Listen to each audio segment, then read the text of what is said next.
एमआयएमचे माजी खासदार इम्तियाज जलील यांच्या सुरक्षेत वाढ करण्यात आली आहे। जलील यांच्या सुरक्षेसाठी 10 पोलीस तैनात करण्यात आले। संभाजीनगरमध्ये काल जलील यांच्यावर हल्ल्याचा प्रयत्न झाला होता आणि त्यानंतर आता त्यांना पोलीस संरक्षण देण्यात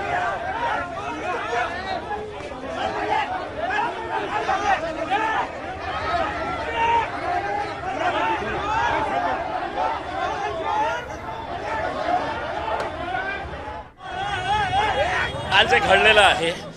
ते अचानक असं आमच्यावर जे हल्ला करण्यात आलं होतं,